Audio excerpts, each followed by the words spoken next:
नमस्कार दोस्तों, फिर से न्यू वीडियो लेकर आया हूँ बड़े घर की बेटी मूवी। जी हाँ दोस्तों, इस मूवी कब रिलीज कर दिए जाएंगे और इन मूवी में कौन कौन काम किया है सो भी बताता हूँ। वीडियो में बने रहे। इनका डायरेक्टर कौन है, प्रोड्यूसर कौन है, सब बताता हूँ। वीडियो में बने रहे और मेरे चैनल को लाइक कर चैनल को सब्सक्राइब कर दे ताकि भोजपुरी का हर खबर पता चल सके। जी हाँ नमस्कार दोस्तों, इस मूवी में काम करने वाले आदमी का नाम बताता हूँ सबसे पहले। तो चलिए वीडियो को स्टार्ट करते हैं। जैसा कि इस मूवी में काम करते आए हैं अमित कुमार गुप्ता। जी हाँ दोस्तों, और हम बात करते हैं इन मूवी में राकेश गुप्ता जी भी इस मूवी में काम किए हैं, यामिनी सिंह भी इस मूवी में काम किए हैं। कितने बजट की मूवी है सो भी बताता हूँ। ये बहुत ही पारिवारिक मूवी बना है, बहुत ही हाई लेवल मूवी बना है, तो वीडियो में बने रहे।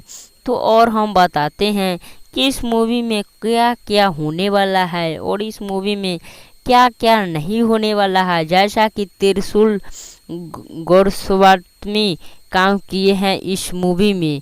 इन मूवी का सबसे फेवरेट डायरेक्टर का नाम है त्रिशुमती गौराबाई। इस मूवी में काम करने वाले थे चिंटू पांडे उर्फ प्रदीप पांडे, लेकिन वो काम नहीं कर पाए कि भोजपुरी का ऐसा मूवी उन पर शोभा नहीं देता। जी हाँ नमस्कार दोस्तों, और हम बात करते हैं इस मूवी के बारे में।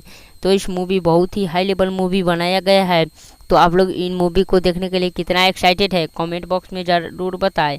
मिलते हैं किसी अगली वीडियो के साथ, उसके लिए बाय। और मेरे चैनल को लाइक कर चैनल को सब्सक्राइब कर ले ताकि राकेश गुप्ता जी का हर मूवी का आप तक पता चल सके। जैसे कि बड़े घर की बहू मूवी बहुत बेखबरी से इंतज़ार था, तो इस वीडियो में बने रहे और लाइक कर चैनल को सब्सक्राइब कर ले। मिलते हैं किसी नेक्स्ट वीडियो के बाद, तब तक ले बाय।